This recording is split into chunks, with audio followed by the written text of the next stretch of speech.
You thought the Crawford and Tank Davis beef was finished. Think again. Terence Crawford just set things off again during a sit-down interview, and Gervonta Tank Davis responded fast and aggressively. Crawford threw out the idea of matching Tank against Shakur Stevenson on the undercard of his massive fight with Canelo Alvarez. He even said that if Tank wasn't so cocky and trying to take over the spotlight, it would have been dope. Tank's response has since exploded across social media, boxing outlets, and locker rooms everywhere. Let's break it all down. Crawford and Canelo, I'm pretty sure. Shakur and Tank? Yeah, that would be dope. That would be dope, but if Tank was not so cocky to be on a Terence Crawford undercard, that would be dope.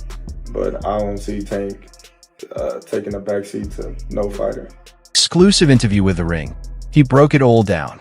Yes, he's set to headline the Riyadh season mega event on September 13th against Canelo, but he wants the card loaded. And in his view, nothing boosts it more than the long-awaited lightweight clash between Shakur Stevenson and Gervonta Davis. Crawford explained his thinking, saying it would have been dope if Tank wasn't too cocky to be on a Terence Crawford undercard. He wasn't really taking shots, just stating how he saw it. He then doubled down on Shakur and even Keyshawn Davis, calling them the two best fighters in the division. No debate. Subtle, maybe, but still sharp. Crawford's message was clear. Stevenson deserves the spotlight, and Keyshawn Davis belongs right there too. Putting Tank on someone else's undercard was always going to be too much. That interview instantly reignited the long-standing Tank versus Bud tension, pouring fresh fuel on a rivalry that's been quietly brewing ever since Tank took shots at Bud's wife and publicly backed Errol Spence back in 2023. Hey, buddy Shakur, just one question. How did Keyshawn look, man? Get ready for whoever comes next, man. That boy ready. He been ready, actually. You know what I mean? It's just given the opportunity, that's all it is. You got two little brothers that is closing on Tank. You know, one of them gonna get him. One of them gonna get him.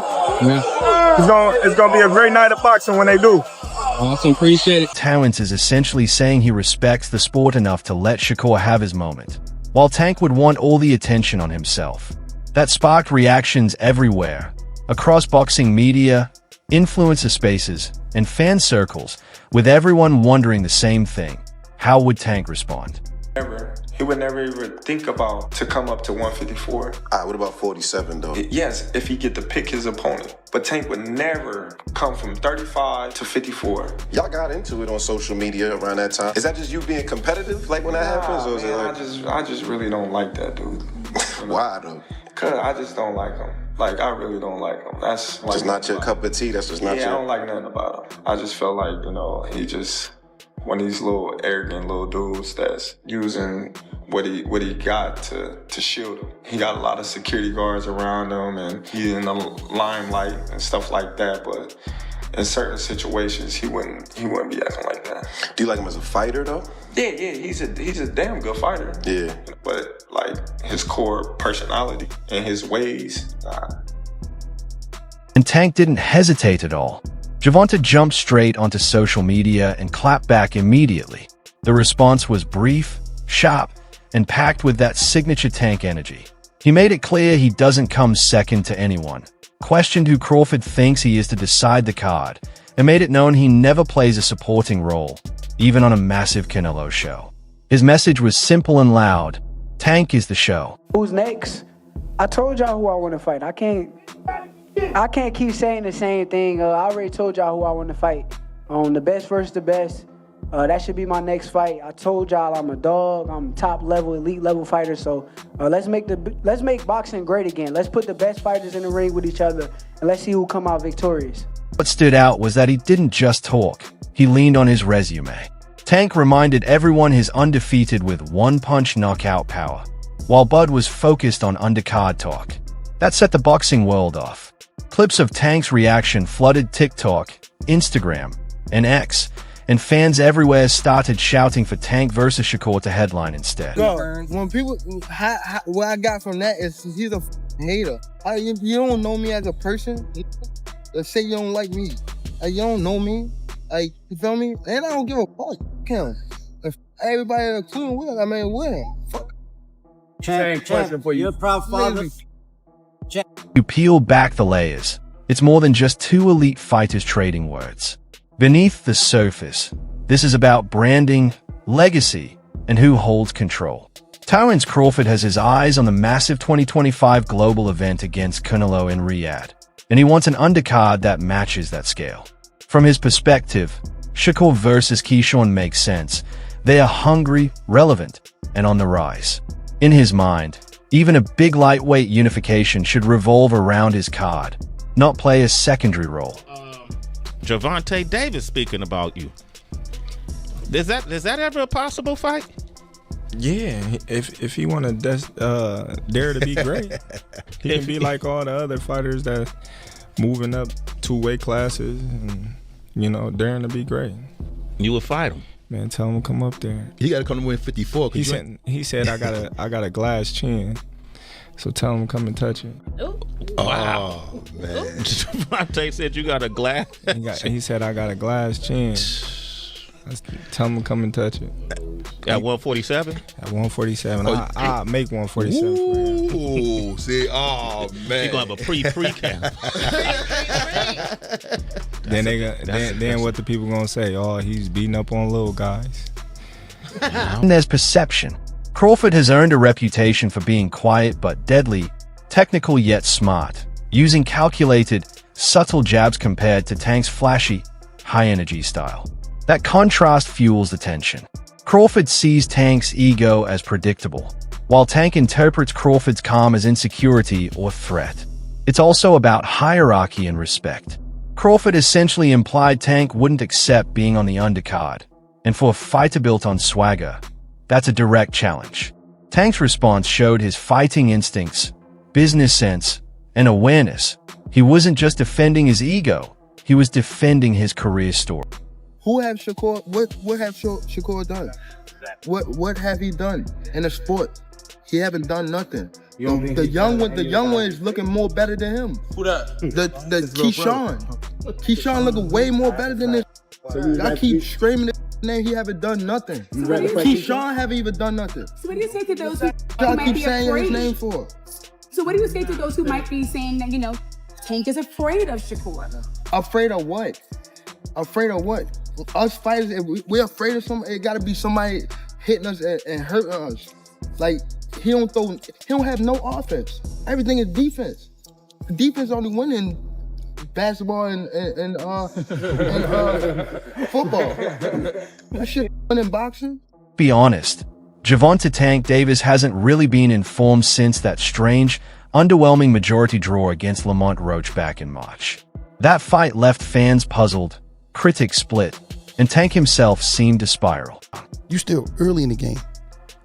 What do you want your legacy to be when it comes to this game, man? Beat the system. The system. What's the system of boxing?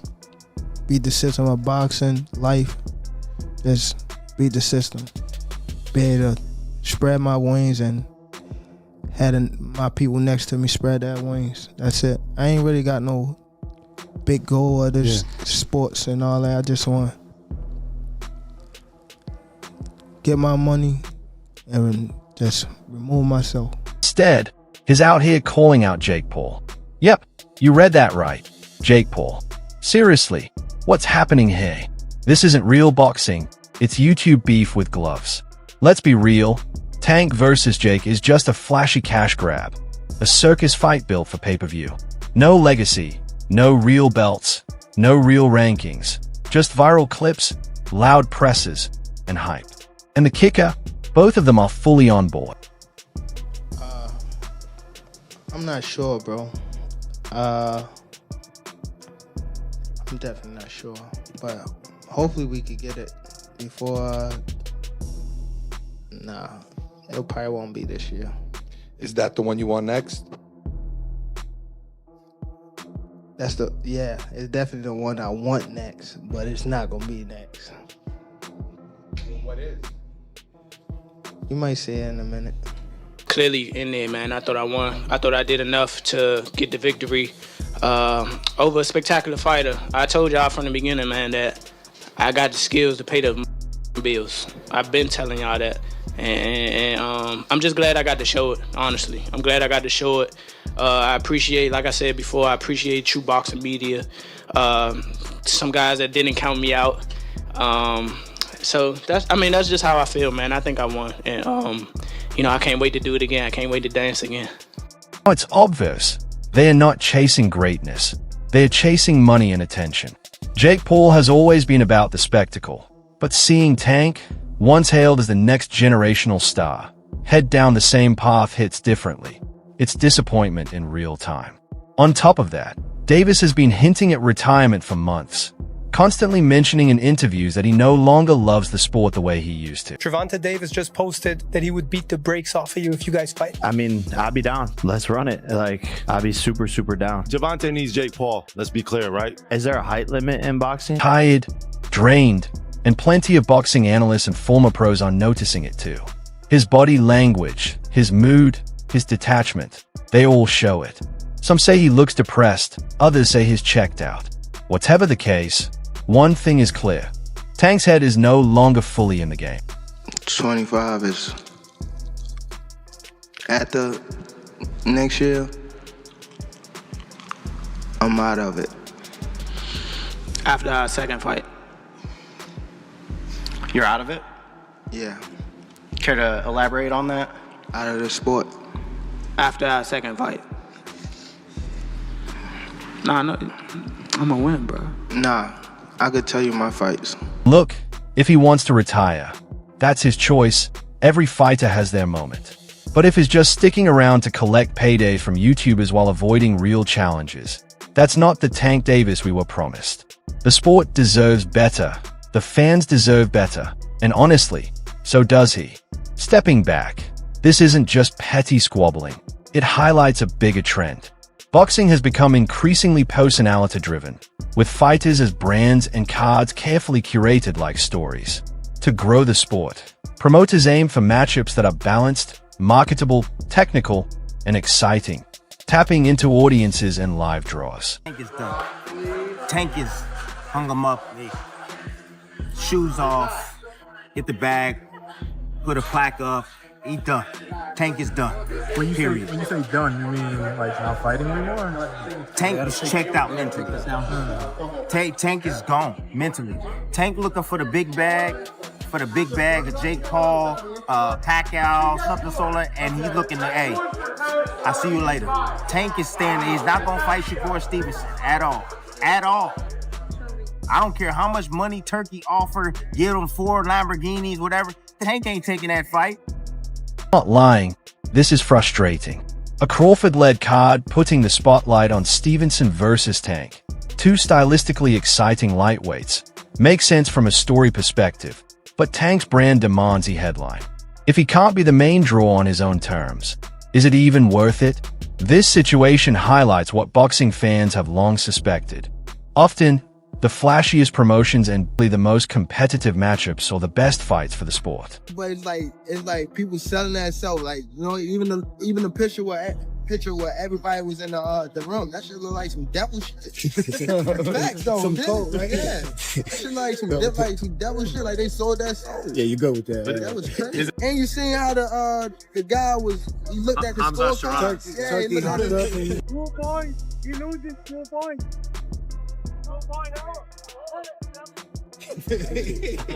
Come on, man. You want to get Tank over here and fight? Man, I already know what y'all gonna do. Yeah. But every time I say something, Crawford calling Tank cocky highlights the tension between ego and the sport. The plot thickens because the Crawford versus Canelo mega fight is entirely orchestrated by none other than Turki Alalshik, the man who's essentially turned the boxing world into his personal playground. What about Crawford do you think can bridge the weight gap? Or like with you, what did bridge the weight gap? Because a lot of people are just saying, hey, Canelo's just too big for someone like Terence. That's true. But you know what? There's always a way. Put it that there's always a way. There's always a way to win. He's been putting up huge money, bringing the biggest names together under a flashy Saudi banner. And honestly, he's changing the game. But not everyone likes the way he operates, Gervonta Davis included. As I said last week, I hate Tom and Jerry's kinds of boxing. We will not have him anymore. This is the first thing. The second, we will have in this fight and the next fight, bonus for KO. I don't want to force to be having ring 12 by 12 or something like this. Tank has made it very clear that he doesn't align with Turkey. He said it publicly, behind the scenes, and through unmistakable social media posts. Davis views Turkey as someone trying to control fighters like chess pieces. Let's go back to the beginning of last year, my Tank Davis, fresh out of jail. Yeah. Throwing hands in Frank Martin's face. I'm gonna break you up, I'm telling you. Like, yeah, man, 7 more fights. Got the internet excited when you say, yo, 6, 7 more fights and I'm naming names. Shakur Stevenson. Yeah. Ryan Garcia. Yeah. Devin Haney. Yeah. Floyd Mayweather. Yeah. Then he got to beefing with Turkey. David, he said to me, send to me 2 Ferrari to play in Saudi Arabia. You don't play boxing. We will send to you 2 gloves if you want to play in Saudi Arabia. That's it. I ain't gotta go over there. Right. What they making over there, I'm making here. All of a sudden, all the fighters he need to make big fights don't want to fight. He was very close to fighting Lomachenko, and then Lomachenko pulled out. Shakur didn't want to do a one-fight deal to fight Tank. You said who? Tank. I'm dangerous. Who that? And by the end of the year, he ain't getting no fights and he's fighting Lamar Roach. After next year, I'm out of. While other fighters launch helps explain why he's been absent from these blockbuster cards lately. Being on a Turkey-backed card means following orders, showing up on cue, and saying the right things at presses. And that's just not Tank's style. He's always been the rebel, the wild card, moving on his own terms. So when Crawford versus Canelo gets all the hype, backed by Turkey's billions, and Tank is nowhere to be seen, it's no accident. It's a choice, a statement. Tank refuses to be controlled. Gervonta Davis, a couple of days ago, say on Twitter that now he wants to maybe work with you. I don't have a problem with him or any fighters. Yeah. If he respects what we are doing to the boxing, I don't have any problem. And if he want the green light from Heyman, we work with Heyman now. Correct. In each card, we have 1 or 2 fights with Heyman. It depends about him. If he want to enjoy the fast train for the glory, you know where he can search. Yeah. And of course, I like and I respect the loyalty for his partner Heyman. Of course, this is something make him, in my eyes, big, and I respect it because the loyalty is important in the life. And he's good fighter. He's good fighter, but he need to understand that what we are doing is important for boxing. We work with who respect us, and we have a tough fight. We don't have normal fight.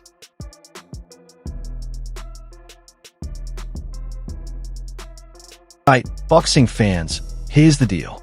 This beef isn't just about who lands on an undercard. It's about respect, ego, legacy, and who controls the spotlight. Crawford wants to elevate the event. Tank wants to elevate himself. And no matter how it plays out, we get the show. So now it's your turn. Who's flexing harder right now, Crawford or Tank? Should Tank accept a spot on that big card or risk losing his shine? And is Shakur waiting in the wings with something bigger? Drop your thoughts in the comments. Don't forget to like the video and subscribe to the channel. I'll see you next time. You said going out on 3 fights. You know the last 2 fights you want to go out on? Yeah, the last fight? The last fight you want to go out on. Like, who? Do you have anybody in mind?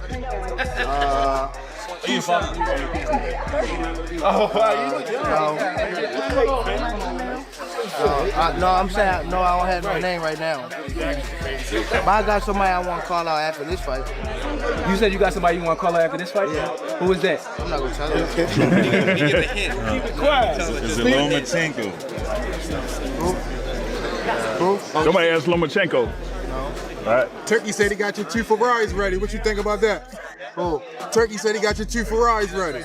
I need 3 now. Yeah. While other fighters line up for a piece of that Saudi payday, Tank is sticking to his own lane, even if it costs him major fights. He refuses to play by Turkey's rules, which helps explain why he's been absent from these blockbuster cards lately.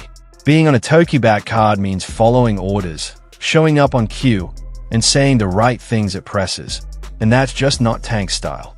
He's always been the rebel, the wild card, moving on his own terms. So when Crawford versus Canelo gets all the hype, backed by Turkey's billions, and Tank is nowhere to be seen, it's no accident. It's a choice, a statement.